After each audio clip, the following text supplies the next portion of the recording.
ಸ್ನೇಹಿತರ welcome back to Mahi masters YouTube channel. ನಾನು ನಿಮ್ಮ ಮಹಿಗೌಡ ಮಾತಾಡ್ತಿರೋದು. ಸೆಕೆಂಡ್ ಪಿ ಸಿ ವಿದ್ಯಾರ್ಥಿಗಳಿಗೆ ಗವರ್ನಮೆಂಟ್ ಆಫ್ ಕರ್ನಾಟಕ ಕಡೆಯಿಂದ ನಿಮ್ಮ ಒಂದು ಎಜುಕೇಶನ್ ಬೋರ್ಡ್ ಕಡೆಯಿಂದ ಒಂದು ಭರ್ಜರಿ ಗುಡ್ ನ್ಯೂಸ್ ಆದ್ರೆ ಬಂದಿರುವಂತದ್ದು. ನಿಮ್ಮ ಎಕ್ಸಾಮ್ ಕಂಪ್ಲೀಟ್ ಆಗ್ತಿದ್ದಂಗೆ ನಿಮ್ಮ ಒಂದು ರಿಸಲ್ಟ್ ಯಾವಾಗ ಡಿಕ್ಲೇರ್ ಆಗುತ್ತೆ ಅಂತ ಹೇಳಿ ರಿಸಲ್ಟ್ ಡೇಟ್ ಅನ್ನ ಈಗಾಗಲೇ ಅನೌನ್ಸ್ ಮಾಡಿರುವಂತದ್ದು. ರಿಸಲ್ಟ್ ಡೇಟ್ ಆದ್ರೆ ಔಟ್ ಆಗಿದೆ. ರಿಸಲ್ಟ್ ಡೇಟ್ ಯಾವಾಗ ಕೊಟ್ಟಿದ್ದಾರೆ ಅದೇ ಒಂದು ಡೇಟ್ಗೆ ಬರುತ್ತಾ, ಇಲ್ಲ ಅಂತಂದ್ರೆ ಒಂದು ಸ್ವಲ್ಪ ಮುಂಚೆ ಬರುತ್ತಾ, ಲೇಟ್ ಆಗುತ್ತಾ, ಪೇಪರ್ ಕರೆಕ್ಷನ್ ಯಾವ ರೀತಿ ಇರುತ್ತೆ ಅಂಡ್ ಹಾಗೇನು ಸಹ ರಿಸಲ್ಟ್ ಅನ್ನ ಎಲ್ಲಿ ಚೆಕ್ ಮಾಡೋದು ಅಂತ ಹೇಳಿ ಇವತ್ತಿನ ಈ ವಿಡಿಯೋದಲ್ಲಿ ತಿಳಿಸ್ಕೊಡ್ತೀನಿ. ವಿಡಿಯೋ ಖಂಡಿತವಾಗ್ಲೂ ಹೆಲ್ಪ್ಫುಲ್ ಆಗುತ್ತೆ. ವಿಡಿಯೋನ ಕಂಪ್ಲೀಟ್ ಆಗಿ ವಾಚ್ ಮಾಡಿ ಅಂಡ್ ಹಾಗೇನು ಚಾನಲ್ಗೆ ಲೈಕ್ ಸಬ್ಸ್ಕ್ರೈಬ್ ಅನ್ನ ಆದ್ರೆ ಮಾಡ್ಕೊಳ್ಳಿ. ನೋಡಿ, ಸ್ಟೂಡೆಂಟ್ಸ್ ಬಂದ್ಬಿಟ್ಟು ಈಗಾಗಲೇ ಅಫಿಷಿಯಲ್ ಆಗಿ ಅನೌನ್ಸ್ ಮಾಡಿದ್ದಾರೆ. ನಿಮ್ಮ ಒಂದು ಎಕ್ಸಾಮ್ ಕಂಪ್ಲೀಟ್ ಆಗ್ತಿದ್ದಂಗೆ ನಿಮ್ಮ ಒಂದು second P C exam 2026 result date ಯಾವಾಗ ಅಂತ ಅಂದ್ರೆ ಏಪ್ರಿಲ್ 7ನೇ ತಾರೀಕು ನಿಮ್ಮೆಲ್ಲರಿಗೂ ನಿಮ್ಮ ಒಂದು ರಿಸಲ್ಟ್ ಆದ್ರೆ ಡಿಕ್ಲೇರ್ ಆಗುತ್ತೆ.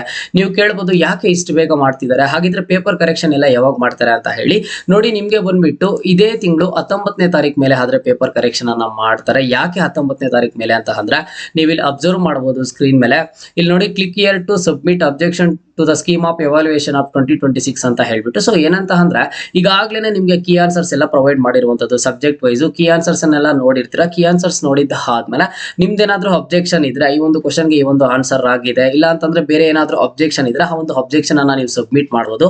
ಅದನ್ನೆಲ್ಲ ಬೋರ್ಡ್ ಏನ್ ಮಾಡುತ್ತೆ ಅಂತ ಅಂದ್ರೆ ಇನ್ನೂ ಒಂದ್ಸಲಿ ನೀಟಾಗಿ ವೆರಿಫೈ ಮಾಡಿ ಅದಾದ್ಮೇಲೆ ನೆಕ್ಸ್ಟ್ 19ನೇ ತಾರೀಕು ಮೇಲೆ ನಿಮ್ಗೆ ಒಂದು ಪೇಪರ್ ಕರೆಕ್ಷನ್ ಅನ್ನ ಸ್ಟಾರ್ಟ್ ಮಾಡ್ತಾರೆ. ಅಂಡ್ ಇನ್ನೊಂದು ಗುಡ್ ನ್ಯೂಸ್ ಏನು ಅಂತ ಅಂದ್ರೆ ಲಾಸ್ಟ್ ಇಯರ್ ತರನೇ ಈ ವರ್ಷನು ಪೇಪರ್ ಕರೆಕ್ಷನ್ಗೆ ಎವಾಲ್ಯೂಯೇಷನ್ ಸೆಂಟರ್ಸ್ ಏನಿದಾವೆ ಆ ಒಂದು ಸೆಂಟರ್ಸ್ ಅನ್ನ ಆದಷ್ಟು ಜಾಸ್ತಿ ಸೆಂಟರ್ಸ್ ಅನ್ನ ಇಟ್ಟಿರ್ತಾರೆ ಅಂಡ್ ಜಾಸ್ತಿ ಟೀಚರ್ಸ್ ಅನ್ನ ಹೈರ್ ಮಾಡ್ಕೊಂಡು ನಿಮ್ಮ ಒಂದು ಪೇಪರ್ ಕರೆಕ್ಷನ್ ಅನ್ನ ಆದಷ್ಟು ಬೇಗ ಕಂಪ್ಲೀಟ್ ಮಾಡುವಂಥದ್ದು. ಅಂಡ್ ಇನ್ನೊಂದೇನು ಅಂತ ಅಂದ್ರೆ ಎಕ್ಸಾಂಪಲ್ ಆಗಿ ಹೇಳಿ, ಈಗ ನೀವು ಸ್ಟೂಡೆಂಟ್ ಎಕ್ಸಾಮ್ ಬರ್ದಿದ್ದೀರಾ, ನಿಮ್ಮ ಒಂದು ಸಬ್ಜೆಕ್ಟ್ ಬುಕ್ಲೆಟ್ ಅನ್ನ ತಗೋತಾರೆ. ನೀವು ಒಂದು ಸಬ್ಜೆಕ್ಟ್ ಆ ಬುಕ್ಲೆಟ್ ಎಲ್ಲ ಕರೆಕ್ಷನ್ ಮಾಡಿದ ಆದ್ಮೇಲೆ ಇಮಿಡಿಯೇಟ್ ಆಗಿ ಏನ್ ಮಾಡ್ತಾರೆ ಅಂತ ಅಂದ್ರೆ ವೆಬ್ಸೈಟ್ ಗೆ ಬಂದ್ಬಿಟ್ಟು ಅಲ್ಲಿ ಎಲ್ಲಾನು ಅಪ್ಡೇಟ್ ಮಾಡ್ಬಿಡ್ತಾರೆ. ಇಂಥ ಸಬ್ಜೆಕ್ಟ್ ಅಲ್ಲಿ ಇಷ್ಟು ಮಾರ್ಕ್ಸ್ ಸ್ಕೋರ್ ಆಗಿದೆ ಅಂತ ಹೇಳ್ಬಿಟ್ಟು ವೆಬ್ಸೈಟ್ ಅಲ್ಲಿ ಆನ್ಲೈನ್ ಅಲ್ಲಿ ಅಪ್ಡೇಟ್ ಮಾಡ್ತಾರೆ. ಅವಾಗ ರಿಸಲ್ಟ್ ಅನೌನ್ಸ್ ಮಾಡೋದಕ್ಕೆ ತುಂಬಾ ಈಸಿ ಆದ್ರೆ ಆಗುವಂತದ್ದು. ನೋಡಿ, ನಿಮ್ಗೆ ಏಪ್ರಿಲ್ 7ನೇ ತಾರೀಕು ಅಂತ ಕೊಟ್ಟಿದ್ದಾರೆ. ಈಗ 19ನೇ ತಾರೀಕು ಮೇಲೆ ಒಂದು 20ನೇ ತಾರೀಕು 22ನೇ ತಾರೀಕು ಪೇಪರ್ ಕರೆಕ್ಷನ್ ಅನ್ನ ಸ್ಟಾರ್ಟ್ ಮಾಡ್ತಾರೆ. ಏಪ್ರಿಲ್ 7ನೇ ತಾರೀಕಿಂತ ಮುಂಚೆನೆ ಪೇಪರ್ ಕರೆಕ್ಷನ್ ಏನಾದ್ರು ಕಂಪ್ಲೀಟ್ ಆಗೋಯ್ತು ಅಂತ ಅಂದ್ರೆ ಒಂದ್ ಸ್ವಲ್ಪ 1 or 2 ಡೇಸ್ ಮುಂಚೆನೆ ರಿಸಲ್ಟ್ ಅನ್ನ ಅನೌನ್ಸ್ ಮಾಡ್ತಾರೆ. ರಿಸಲ್ಟ್ ಅನೌನ್ಸ್ ಗೆ ಯಾವ ರೀತಿ ಅಂತ ಅಂದ್ರೆ ಮೊದಲಿಗೆ ಒಂದು ಪ್ರೆಸ್ ಮೀಟ್ ಅನ್ನ ಇಡ್ತಾರೆ ಎಜುಕೇಶನ್ ಮಿನಿಸ್ಟರ್ ಕಡೆಯಿಂದ. ಅದಾದ್ಮೇಲೆ ನೆಕ್ಸ್ಟ್ ನಿಮ್ಗೆ ಆನ್ಲೈನ್ ಅಲ್ಲೇ ರಿಸಲ್ಟ್ ಸಿಗುವಂತದ್ದು, ಅದನ್ನು ಸಹ ತೋರಿಸ್ಕೊಡ್ತೀನಿ. ಇಲ್ಲ ಪೇಪರ್ ಕರೆಕ್ಷನ್ ಏನಾದ್ರು ಲೇಟ್ ಆಯ್ತು, ಇಲ್ಲ ಅಂತಂದ್ರೆ ಸರ್ವರ್ ಇಶ್ಯೂ ಆಯ್ತು, ವೆಬ್ಸೈಟ್ ಏನಾದ್ರು ಪ್ರಾಬ್ಲಮ್ ಆಯ್ತು ಅಂತ ಅಂದ್ರೆ ಏಪ್ರಿಲ್ 7ನೇ ತಾರೀಕು ಹೇಳಿದಾರೆ ಅಲ್ವಾ, ಇನ್ನೊಂದು 1 or 2 ಡೇಸ್ ಅಷ್ಟೇ ಡಿಲೇ ಆಗ್ಬೋದು. ಬಟ್ 90% ಏಪ್ರಿಲ್ 7ನೇ ತಾರೀಕಿಗೆ ಸೆಕೆಂಡ್ ಪಿ ಯು ಸಿ ವಿದ್ಯಾರ್ಥಿಗಳಿಗೆ ಇಲ್ಲಿ ಬಂದ್ಬಿಟ್ಟು ನಿಮ್ಮ ಒಂದು ರಿಸಲ್ಟ್ ಆದ್ರೆ ನಿಮ್ಗೆ ಸಿಗುವಂತದ್ದು. ಯಾವ ವೆಬ್ಸೈಟ್ ಅಲ್ಲಿ ಅಂತ ಅಂದ್ರೆ ನೀವು ಗೂಗಲ್ ಗೆ ಹೋಗ್ಬಿಟ್ಟು ಕರ್ನಾಟಕ ಎಕ್ಸಾಮಿನೇಷನ್ ರಿಸಲ್ಟ್ಸ್ 2026 ಅಂತ ಸರ್ಚ್ ಮಾಡಬೇಕು.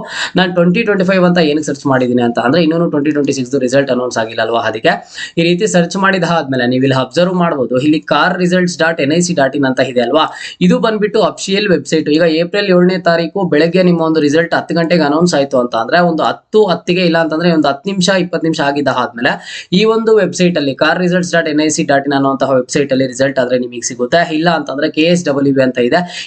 ಈ ಎರಡು ವೆಬ್ಸೈಟ್ಸ್ ಅಫಿಷಿಯಲ್ ಆಗಿ ಬಂದ್ಬಿಟ್ಟು ಗವರ್ನಮೆಂಟ್ ವೆಬ್ಸೈಟ್ಸ್. ಇನ್ನು ಉಳಿದಿರುವಂತಹ ಯಾವ್ದ್ರಲ್ಲೂ ನಿಮ್ಮ ಒಂದು ರಿಸಲ್ಟ್ ಆದ್ರೆ ಸಿಗೋದಿಲ್ಲ.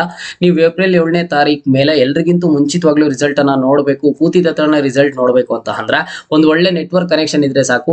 ಈ ಒಂದು ವೆಬ್ಸೈಟ್ ಅಲ್ಲಿ carresults.nic.in ಅಂತ ಏನ್ ವೆಬ್ಸೈಟ್ ಇದೆ ಆ ಒಂದು ವೆಬ್ಸೈಟ್ ಗೆ ಲಾಗಿನ್ ಆಗಿ ನಿಮ್ಮ ಒಂದು ಡೀಟೇಲ್ಸ್ ಅನ್ನ ಎಂಟರ್ ಮಾಡ್ಬಿಟ್ಟು ಆದ್ರೆ ಇಲ್ಲಿ ನಿಮ್ಮ ಒಂದು ರಿಸಲ್ಟ್ ಅನ್ನ ಚೆಕ್ ಮಾಡ್ಕೋಬಹುದು. ನೋಡಿ, ಎಕ್ಸಾಮ್ ಕಂಪ್ಲೀಟ್ ಆಗ್ತಿದ್ದಂಗೆನೆ ಇಲ್ಲಿ ಬಂದ್ಬಿಟ್ಟು ನಿಮ್ಗೆ ಈಗಾಗಲೇ ರಿಸಲ್ಟ್ ಡೇಟ್ ಅನೌನ್ಸ್ ಮಾಡಿದ್ದಾರೆ. ಇನ್ನ ಮುಂದಿನ ದಿನಗಳಲ್ಲಿ ನಿಮ್ಗಿರುವಂತದ್ದು KCET ಎಕ್ಸಾಮು ಆದಷ್ಟು ಬೇಗ ಎಕ್ಸಾಮ್ಗೆ ಪ್ರಿಪೇರ್ ಅನ್ನ ಆಗಿ ಅಂಡ್ ಹಾಗೇನು KCET ಅಲ್ಲಿ ಒಳ್ಳೆ ಸ್ಕೋರ್ ಮಾಡಿದೀರಾ ಅಂತ ಅಂದ್ರೆ ಅಲ್ಲಿ ಬಂದ್ಬಿಟ್ಟು ನಿಮ್ಮ ಒಂದು ರ್ಯಾಂಕಿಂಗ್ ಚೆನ್ನಾಗಿ ಬಂತು ಅಂತಂದ್ರೆ ನೀವು ಅನ್ಕೊಂಡಿರುವಂತಹ ಇಂಜಿನಿಯರಿಂಗ್ ಕಾಲೇಜು ಯಾವ ಕೋರ್ಸ್ಗೆ ಸೇರ್ಬೇಕು ಅಂತ ಅನ್ಕೊಂಡಿದಿರೋ ಒಳ್ಳೆ ಕಾಲೇಜಲ್ಲಿ ಸೀಟ್ ಆದ್ರೆ ಸಿಗುತ್ತೆ.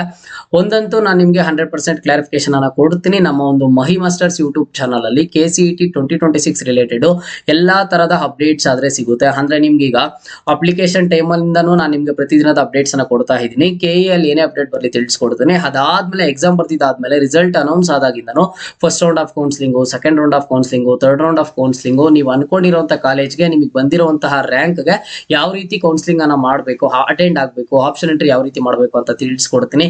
ಲಾಸ್ಟ್ 3 years ಇಂದ ಅಪ್ಡೇಟ್ಸ್ ಅನ್ನ ಕೊಟ್ಟಿದ್ದೀನಿ. ಸುಮಾರು ಸ್ಟೂಡೆಂಟ್ಸ್ ಗೆ ಅವರ ಒಂದು ಡ್ರೀಮ್ ಕಾಲೇಜ್ ಅನ್ನು ಪಡ್ಕೊಳ್ಳೋದಕ್ಕೆ ನಾನು ಹೆಲ್ಪ್ ಮಾಡಿರುವಂತದ್ದು. ನಿಮ್ಗೂ ಸಹ ಅದೇ ತರದ ಹೆಲ್ಪ್ ಅನ್ನ ಮಾಡ್ತೀನಿ. ಪ್ರತಿಯೊಬ್ಬರು ಚಾನಲ್ಗೆ ಈಗಲೇ ಲೈಕ್ ಸಬ್ಸ್ಕ್ರೈಬ್ ಅನ್ನ ಮಾಡ್ಕೊಳ್ಳಿ. ಇದು ಇವತ್ತಿನ ಮಾಹಿತಿ ಆಗಿತ್ತು. ಮುಂದೆ ಎಲ್ಲ ರೀತಿಯ ಹೆಚ್ಚಿನ ಅಪ್ಡೇಟ್ಸ್ ಜೊತೆಗೆ ಸಿಗ್ತಾ ಇರೋಣ. ಅಲ್ಲಿಯ ತನಕ take care and keep watching Mahi masters for more updates.